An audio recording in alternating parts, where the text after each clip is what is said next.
Hello everyone, welcome to A Fistful of Dice. My name is Matt. In this video, we're going to be tackling some of the questions for the My 30-Day World initiative put out into the ether by Absolute Tabletop, the indie publisher that I happen to be a part of.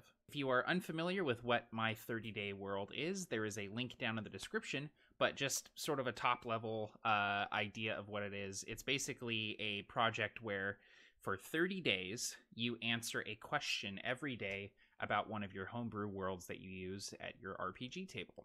So it's a fun way to explore maybe areas of your world that you haven't thought of, answer questions that may not have even occurred to you. Certainly there are a lot of questions on here that haven't occurred to me.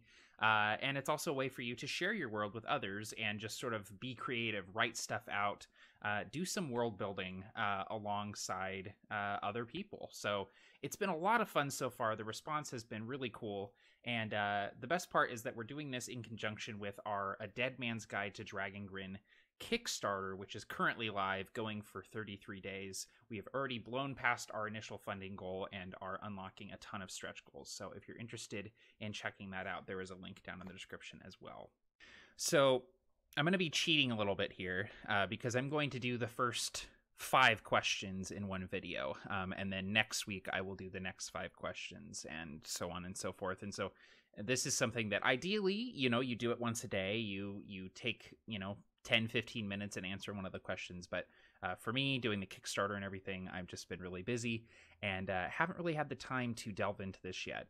You may have noticed that I did a couple of videos on day 1 talking about the 30-second elevator pitches for both Aeronaut and Harbinger, but I wasn't really feeling doing my 30-day world for either of those settings. I spend so much time in those settings with writing RPG books and running games in them and stuff, and I was feeling like doing something a little different. So for this next batch of my 30-day world videos, we're going to be talking about Gloam, which is a setting that I am building alongside my AbTab cohorts.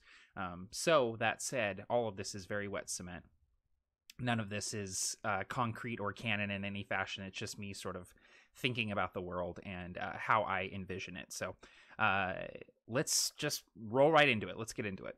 So the first question here on my 30-day world is, what is the 30-second elevator pitch for your world? So I'm gonna try and read this very basic sort of setting overview that I've written in about 30 seconds here. So here we go. 30-second elevator pitch for the world of Gloam. Gloam is a near-apocalyptic fantasy realm where burgeoning technology has brought an end to the old magics and ushered in an era of grim survival, black powder, and shadowy horrors beyond human reckoning. As the end of all things approaches, humanity cowers behind the walls of dwindling cities, clinging to the vile gods twisted by the Gloam. Meanwhile, scarce tribes of elves and dwarves, now called ghasts, corrupted by the darkness, eke out a savage survival in twilit forests and crumbling caverns. Now, foolhardy men and women, wielding both misplaced bravery and trusty flintlocks, venture beyond the crumbling walls of their cities on horseback or aboard dirigibles, seeking fortune or redemption across a cursed landscape. Humanity rules over a doomed world, but time is running out. That may have been longer than 30 seconds, but I'd say that's pretty good. I have a hard time being succinct.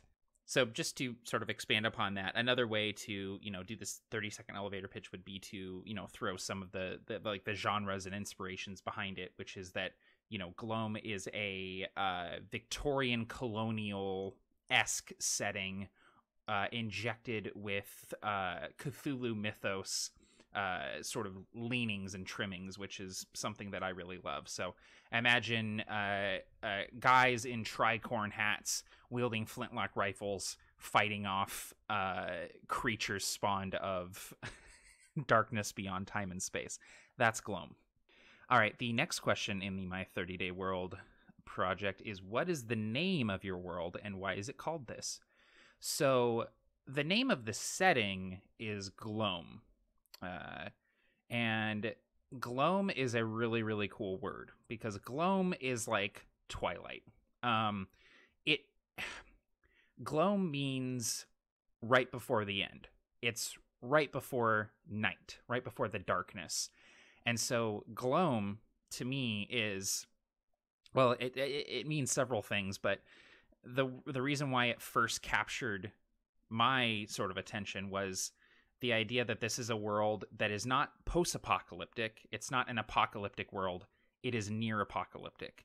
It is right on the edge of the end of the world, and everyone sort of knows that the end of the world is coming, but there's really nothing you can do about it.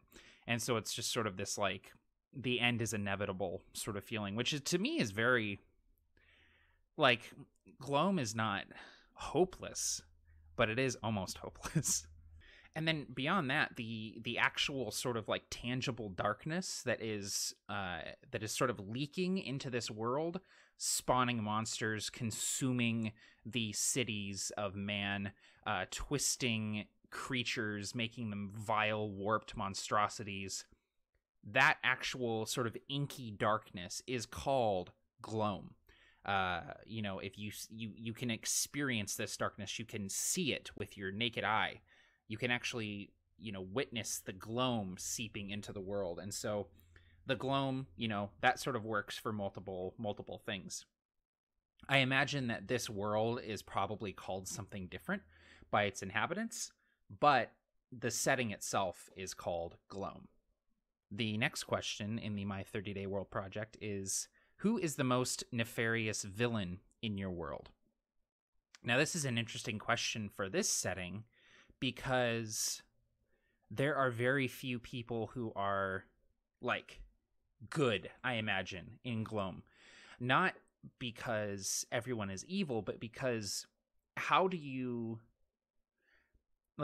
stay a just, good person when survival is pretty much the only thing that you're thinking about on any given day? On top of this, I like to think, in sort of like Cthulhu, Lovecraftian mythos sort of fashion, that the Gloam and the effects of the Gloam are like sort of affecting people's minds, twisting them, turning them against each other. So even, the creatures of this world, specifically like the elves and the dwarves and stuff, they have actually been physically changed by the presence of the Gloam. They have been twisted and altered and made monstrous. But even if you aren't physically different, the Gloam affects everyone. And I like to think that, especially the people in power, the nobility of this world have been very twisted by the Gloam, and have succumbed to a kind of subtle insanity, and have, sort of been taking it out on each other and the common people of this world. So to answer the question, who is the most nefarious villain in the world? There are multiple answers, but I would say that the most nefarious villain is the Gloam itself. And to go a little bit deeper than that, the most nefarious villain is just humanity.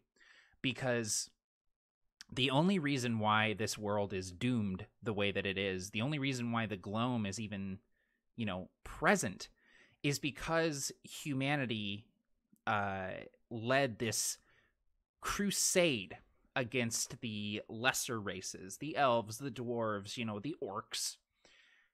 They unlocked the secrets of black powder.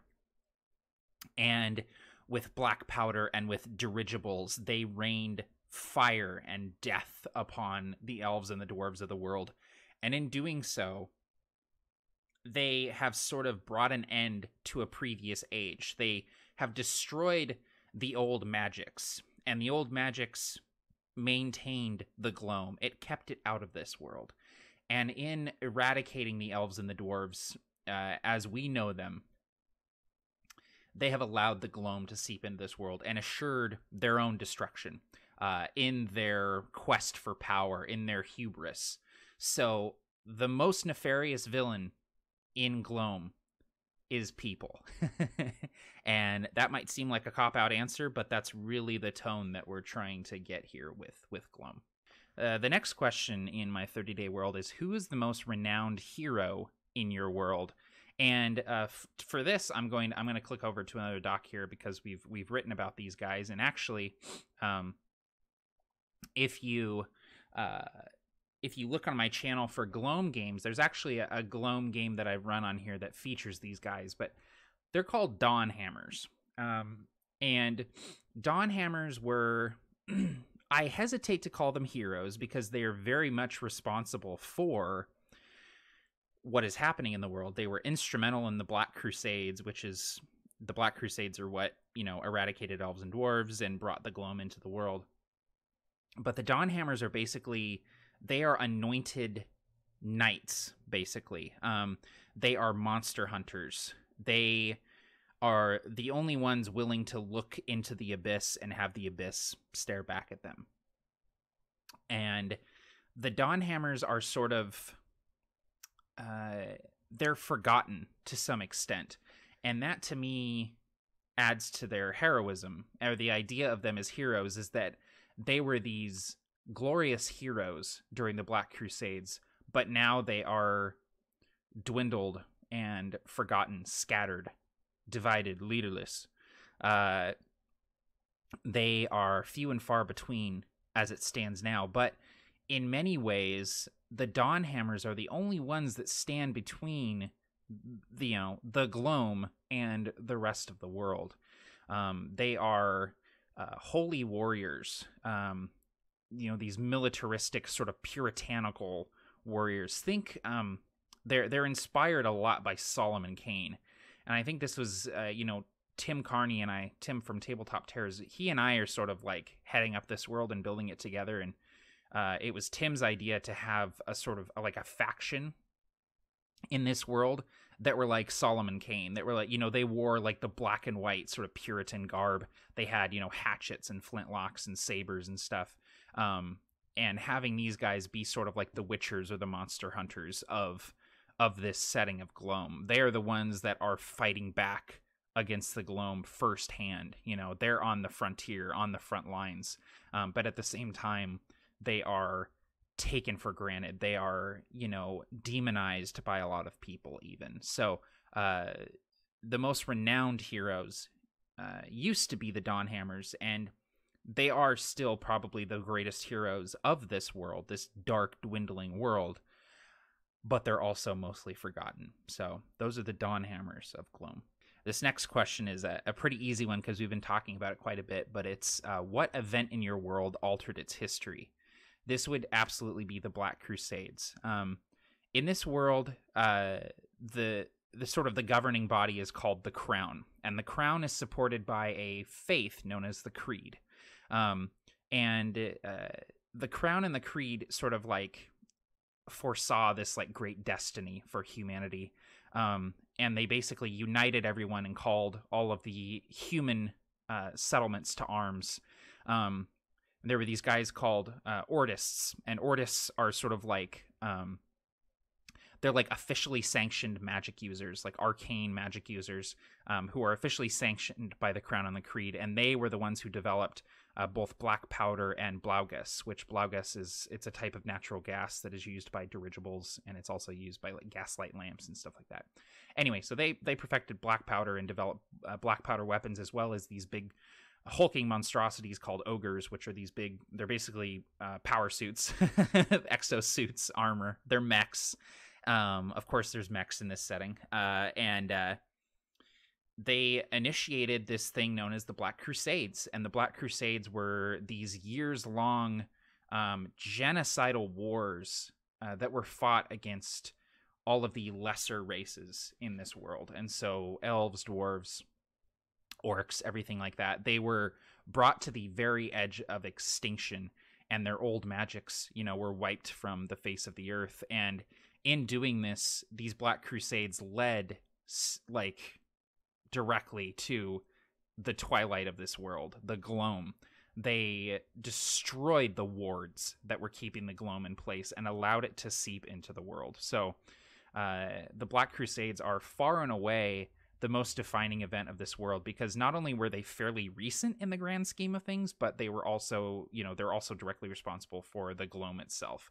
And it's not like this is necessarily like common knowledge. Like, it's not like some peasant farmer out in the middle of the, the plains is like, wow, if only we hadn't had the Black Crusades, then the Gloam wouldn't be here. Like, people don't really understand what the Gloam is or why it's there. They just assume that it's some, some punishment from on high, some end of the world, some, creeping darkness that has just befallen humanity. But people in power, people in the know, the people who were there sort of know that the Black Crusades are what caused the Gloam to seep into the world. So that is the first 5 questions in the My 30-Day World challenge. So if you're interested in taking part in this and lending your voice, I know that we're already 5 days in, but there's still time to catch up. You can do what I did here and cheat. Just answer a bunch of questions at once if you don't have the time to do them one at a time. So the link is down in the description. Use the hashtag My30DayWorld. Share it on Facebook, Twitter, YouTube, whatever your preferred medium is. I've seen people write blog posts about this, which is just, it's awesome. This is a way for you to explore your world and share it with others, and I think that's awesome. And again, it's being run in conjunction with the A Dead Man's Guide to Dragon Grin Kickstarter. So check those links down in the description. I'd love to hear about your world. Feel free to post in the comments below these questions and the answers as they pertain to your homebrew world for D&D or whatever RPG you might be playing. Thanks for watching, everyone. To everyone who's supported us on Kickstarter, thank you so much. We super appreciate it. If you haven't checked it out, please do so. It's a killer campaign setting with some awesome add-ons for 5th edition Dungeons & Dragons for playing games in a dark fantasy world where evil has already won. So definitely check that out on Kickstarter and consider backing us if that sounds like something you might want to do. Thanks again, everyone. Take care. Happy gaming all, and you'll see more My 30-Day World videos from me very soon.